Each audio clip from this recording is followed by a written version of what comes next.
बिस्मिल्लाहिर्रहमानिर्रहीम। आज की वीडियो में हम लोग एक बहुत ही इम्पोर्टेंट टॉपिक को डिस्कस करने जा रहे हैं। जैसे कि आप सब लोग जानते हैं कि लेक्चरशिप के लिए सीट्स आई हुई हैं और हमारे यूथ के बहुत सारे लोग जो हैं अप्लाई करने जा रहे हैं। इनमें बहुत सारे लोग ऐसे होंगे जो कि फ़र्स्ट टाइम अपीयर हो रहे हैं, मगर एक कसीर तादाद ऐसी भी हो सकती है जो कि दूसरी दफ़ा तीसरी दफ़ा अपीयर हो रहे हैं। अगर हमारी सिलेक्शन हो जाती है तो भी, और अगर नहीं होती, इसके बावजूद हमें क्राइटेरिया का पता होना चाहिए, तरीक़ाकार का पता होना चाहिए। बाज़ औक़ात हमें जब तरीक़ाकार का पता नहीं होता तो हम उस लिहाज से अपने आप को तैयार ही नहीं कर पाते, और फिर जब कोई खुदा न खास्ता नाकामी हो जाती है तो हम सिस्टम को दोष देते हैं। इससे बेहतर है कि हम लोग पहले से जान लें कि हमारे इस प्रोसेस के कितने स्टेप्स होंगे और हर स्टेप के ऊपर हमारे मार्क्स की डिवीज़न और हमारी एबिलिटीज़ को किस किस तरह से चेक किया जाना है, ताकि हम ख़ुद को मेंटली रेडी कर सकें। अमूमन जो इसमें जो तरीके इस्तेमाल होते हैं वो 3 मेथड्स हैं। 3 तरीक़ों से किसी भी उम्मीदवार को पब्लिक सर्विस कमीशन के अंदर चेक किया जाता है। उन तीनों का फिर मजमूई रिकॉर्ड जो बना के मेरिट बनाया जाता है और टॉपर्स को लेटर्स ऑफ़र किए जाते हैं। सबसे पहला हमारा क्या होता है, जिसमें आपकी एकेडमिक मार्क्स जो हैं उनको इकट्ठा किया जाता है। वो मैक्सिमम 40 होते हैं, जिनमें मैट्रिक के 5, FA FSC के 7 और BA BSc के 11, MA MSc के 17 मार्क्स होते हैं। उसमें जो अमूमन टोटल बनता है दोनों सूरतों में, वो जिसमें BSc ऑनर्स वाले लोग भी शामिल होकर या मास्टर डिग्री के इकट्ठे करके, तो वो टोटल 40 बनता है। और इसमें से जो मार्क्स आपको कैंडिडेट्स को मिलते हैं वो अमूमन 28 से 36 तक होते हैं। इसमें कोई बहुत बड़ा डिफरेंस कैंडिडेट्स के दरमियान में पैदा नहीं होता।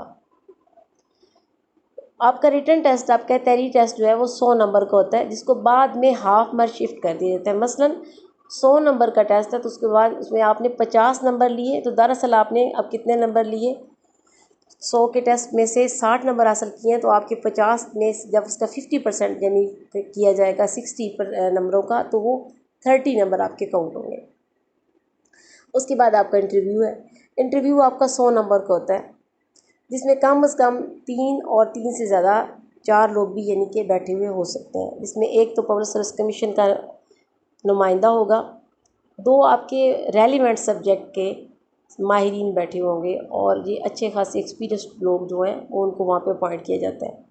इसके अलावा एक माहिर नफ्सियात होता है, और बाज़ औक़ात माहिर नफ्सियात नहीं भी मौजूद होता, तो इन 3 नुमाइंदों की मौजूदगी में ही आपका इंटरव्यू हो जाता है। 10 नंबर एक ऐसे हैं जिनके मतलब अमूमन हमारे कैंडिडेट्स को नहीं पता। अगर आपके वालिद और वालदा गवर्नमेंट मुलाजमीन थे, सिविल सर्विस में थे, और खुदा न खास्ता दौरान सर्विस उनका इंतकाल हो गया, अब आप 4 या 5 बहन भाई हैं, 2 बहन भाई हैं, और आप लोग पब्लिक सर्विस कमीशन में, आपके बहन भाई आपसे पहले अपीयर हो चुके या आप हो रहे हैं, आप सब में से किसी एक को ये 10 नंबर मिलने हैं और किसी को नहीं मिलने। आप इसके लिए क्लेम कर सकते हैं, लेकिन सब बहन भाइयों को नहीं मिलेंगे। जो पंजाब पब्लिक सर्विस कमीशन का नुमाइंदा आप बैठा होता है, जिसको आप चेयरमैन भी कह सकते हैं, वो आपसे अमूमन आपसे ज़ाती नोयत के सवाल करते हैं, इंट्रोड्यूस योर सेल्फ, जिसमें आपने अपना नाम, इलाका, तालीमी इदारे जहाँ जहाँ से आपने तालीम हासिल की वो बताने होते हैं, और आपको इसके लिए कम से कम 2 मिनट बोलना होता है। आप अपने वो आपकी तारुफ में से ही मज़ीद कोई, मसलन आपने अपनी कास्ट बताई तो उन्होंने आपकी कास्ट के मतलब मज़ीद कुछ पूछ लिया, आपने अपने गांव का नाम दिया तो उन्होंने आपके गांव की नाम की वजह पूछ ली, तो आपकी इंट्रोडक्शन के अंदर से ही कुछ सवालात निकाल लिए जाते हैं। आपको इस चीज़ के लिए मेंटली ख़ुद को तैयार करना होगा कि आप, मैंने जो अपना इंट्रोडक्शन देना है वहाँ पे, उसकी हर पहलू के मतलब मेरे पास वाज़ेह तौर पर मालूमात मौजूद है। लेकिन जो माहिर नफ्सियात है वो आपसे जनरल नॉलेज या ज़ाती नोयत के सवाल पूछते हैं, और आपके जिस डिस्ट्रिक्ट से आप हों उसकी हिस्ट्री पूछ ली जाती है, उसकी मशहूर अशिया पूछ ली जाती हैं, और या उसके अंदर जो मशहूर जगह होती हैं उनके बारे में पूछा जा सकता है। लेकिन जो आपके सब्जेक्ट के लोग बैठे होते हैं वो अमूमन आपसे 2 से 3 सवाल करते हैं। 2 से 3 सवालात में वो आपको जज करने की कोशिश करते हैं। सवाल ना आने की सूरत में आप फ़ौरन कन्फ्यूज़ ना हो। आपको ज़रूरी नहीं कि हर एक को हर सवाल उस वक्त आता हो या उसने तैयार किया हो उस कैंडिडेट ने। आप उसको स्किप कर सकते हैं। आप कह सकते हैं सॉरी आप मुझसे कोई और सवाल पूछ लें, लेकिन अपनी खुद एतमादी को आपने नहीं जाने देना। आपका कॉन्फिडेंस आपके इंटरव्यू में बहुत मैटर करता है। आपका इंटरव्यू 100 नंबर का है, आपने अपने इंटरव्यू में फुल अपीयरेंस अपनी देनी है, अपना इंट्रोडक्शन, अपने हमारे नफ्सियात को दिए जाने वाले सवालात के जवाबात और आपके सब्जेक्ट के कंसर्न पर्सन को जो आपने जवाब दिए हैं, ये आपका मजमूई तासर आपके बनाते हैं। इस पर आपने हर पहलू पे तैयारी करनी है। और ये भी ज़हन में रखना है कि इंटरव्यू के दौरान हर एक सीट के लिए 5 कैंडिडेट्स को बुलाया जाता है। फॉर एग्ज़ाम्पल 100 सीट्स हैं तो तहरीरी इम्तिहान में टॉप करने वाले 500 लोगों को बुलाया जाएगा। अब आपने अपने आप को किस तरह तैयार करना है कि आप इन 500 लोगों में भी आएँ और फिर इन 500 लोगों में से पहले 100 लोगों में आप आ जाएं। मैट्रिक से एमए तक की डिग्रियों के नंबर जब शामिल किए जाते हैं उनसे कोई ख़ास फ़र्क नहीं पड़ता।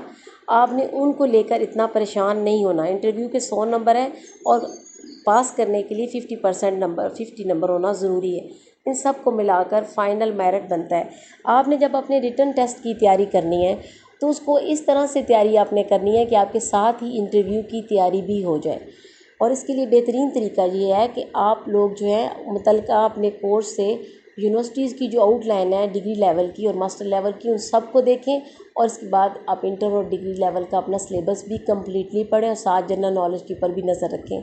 हम में से अक्सर लोग प्राइवेट कॉलेज में से भी पढ़े हुए होते हैं। रिक्रूटमेंट जो है ये पंजाब लेवल पे हो रही है, कोई डिस्ट्रिक्ट लेवल पे नहीं हो रही। यूनिवर्सिटीज़ के रेगुलर स्टूडेंट्स भी होते हैं और ऐसे भी होते हैं जो कभी स्कूल के बाद कॉलेज गए ही नहीं, सारी तालीम ही उनकी प्राइवेट होती है। लेकिन ये बात याद रखिएगा कि कमीशन को इससे कोई फ़र्क नहीं पड़ता, आप रेगुलर है या प्राइवेट है। कतई इस चीज़ से दिल बर्दाश्त नहीं होना और इस चीज़ को अपनी साइकी को ख़राब नहीं करने देना।